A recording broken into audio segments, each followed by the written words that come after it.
নমস্কার, আমি তরুণ ঘোষ। কালকে ঈদ উপলক্ষে আমি যে পোস্টারটা ছেড়েছিলাম তাতে আমার কাছে প্রচুর শুভেচ্ছার SMS এসছে। অনেকে ফোন করে শুভেচ্ছা জানিয়েছেন। সব SMS এর আমি হয়তো জবাব দিতে পারিনি, যতটুকু পেরেছি আমি জবাব দিয়েছি। বাকি যারা পাননি তাদেরকে আমি আন্তরিক ধন্যবাদ জানাই। আমার এই ভিডিওর মাধ্যমে তাদেরকে আমার কৃতজ্ঞতা এবং অসীম শ্রদ্ধা তাদেরকে জানাই এবং আশা করি সামনের বছরের ঈদটা আপনাদের নিশ্চয়ই ভালো কাটবে। আমি বলেছিলাম সামনের বছরের ঈদটা আপনাদের ভালো কাটবে।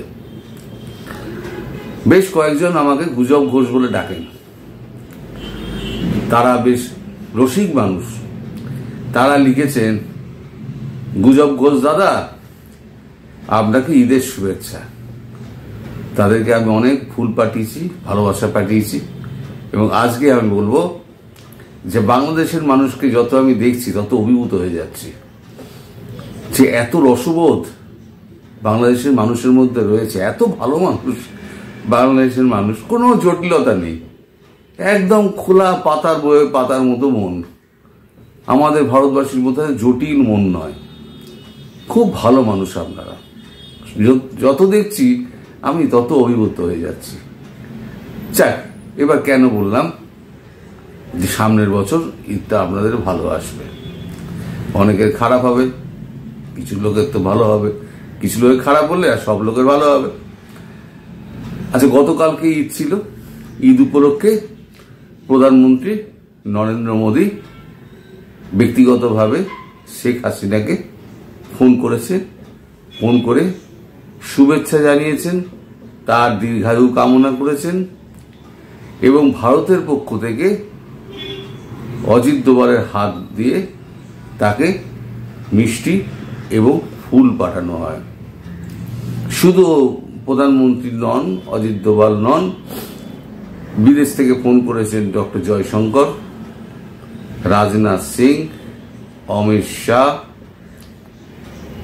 যোগীজি, উত্তরপ্রদেশের মুখ্যমন্ত্রী যোগীজিও ফোন করেছিলেন, আসাদুদ্দিন ওয়েসি ফোন করেছিলেন, রাহুল গান্ধী, প্রিয়াঙ্কা গান্ধী, সবাই ব্যক্তিগতভাবে ফোন করে তাকে অখিলেশ যাদব এর মধ্যে রয়েছে, উত্তরপ্রদেশের আমাদের বিরোধী নেতা অখিলেশ যাদব, তিনিও ফোন করেছেন। বিহারের লালু প্রসাদ যাদবের ছেলে তেজস্বী যাদব, তিনিও ফোন করেছিলেন। মানে মোটামুটি সারা ভারতবর্ষের যত নেতা আছে সবাই তাকে ফোন করে শুভেচ্ছা বার্তা পাঠিয়েছেন, শুভেচ্ছা জানিয়েছেন। এবার যেটা শোনা যাচ্ছে, মোদীজির সঙ্গে প্রায় 20-22 মিনিট মতো কথাবার্তা হয়েছে। দেখুন কি কথা হয়েছে সেগুলো কিন্তু আমি জানি না, আমাকে জানতেও চাইবেন না। সেগুলো একদম দুজনের মধ্যেকার কথাবার্তা। কিন্তু ঈদের শুভেচ্ছা বিনিময় কতক্ষণ কথাবার্তা হবে? 2 মিনিট, 3 মিনিট।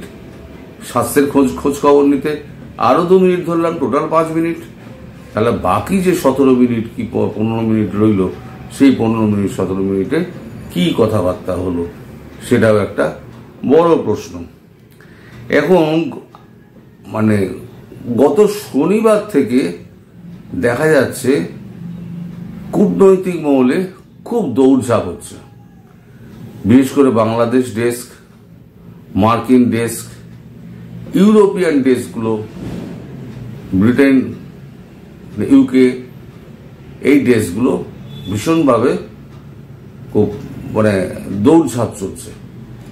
কূটনৈতিক মহলের যা খবর, যা উড়ো খবর, যেটা কানে আসছে টুকটাক, খুব শিগগিরই হয়তো শেখ হাসিনা বাংলাদেশে ফিরবেন। কবে ফিরবেন আমি কিন্তু জানি না। এই মাসে ফেরার সম্ভাবনা আছে, কিন্তু আমি এটাই কিন্তু কনফার্ম করছি না। এর আগে একটা 26 তারিখ বলে আমি খুব বিপদে পড়ে গেছিলাম, কারণ আমি একটা হিসেবের ওপর 26 তারিখ বলেছিলেন। কেন বলেছিলেন 26 তারিখ আমি সেটা বারবার কিন্তু ভিডিওতে বলেছি, তা সত্ত্বেও লোকে এখনো আমাকে খোঁচা মেরে যান। আপনি যে বলেছিলেন 26 তারিখ, হলো না তো, মার্চ তো পেরিয়ে গেল, এপ্রিল পড়ে গেল, এখনো তো উনি এলেন না, তাহলে আপনার সব গুজব। দাদা আমি সব গুজব করি, খুব শিগগিরই প্রমাণ হবে যে তরুণ ঘোষ গুজব দাদা নাকি সত্যি দাদা। যখন সত্যি হবে এইটা, তখন আমাকে কিন্তু ধন্যবাদটা অবশ্যই জানাতে ভুলবেন না। এখন এই যে কূটনৈতিক মহলে খুব দৌড়ঝাঁপ হচ্ছে না, তাতে একটা জিনিস বোঝা যাচ্ছে যে বড় কিছু একটা বাংলাদেশে ঘটতে চলেছে। তবে এই খবরটা আপনাদের দিয়ে রাখি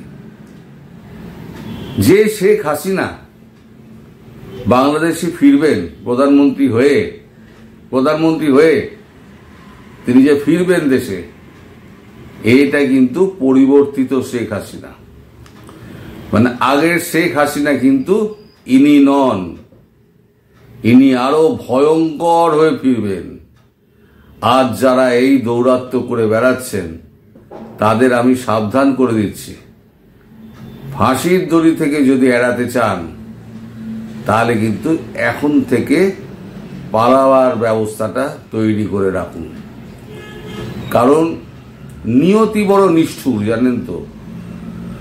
আর কূটনীতিতে আজকে সকালে যা হচ্ছে, আজকে বিকেলে পরিস্থিতি সম্পূর্ণ পাল্টে যেতে পারে। মানুষের ভাগ্য আজ যা আছে কাল তা উল্টো হতে পারে। ফলে যারা এই সমস্ত গুলো করে বেড়াচ্ছেন না, তারা একটু সাবধান হয়ে যান। তারা যদি পারেন এখন সাবধান হয়ে দেশ থেকে পালান, অথবা আপনারা দেশে শান্তি ফিরিয়ে আনার চেষ্টা করুন। অন্তত প্রমাণ থাকবে যে আপনারা পজিটিভ, দেশের হয়ে পজিটিভ কিছু কাজ করেছেন। আর যদি এইভাবেই চালিয়ে যান তাহলে বলবো আপনাদের জন্য নিয়তির কঠিন বিচার অপেক্ষা করছে। কারণ এই যে শেখ হাসিনা উনি যে ফিরবেন, সেই শেখ হাসিনা কিন্তু ভয়ঙ্কর রূপে ফিরবেন। আরো একটা জিনিস শোনা যাচ্ছে, তিনি 166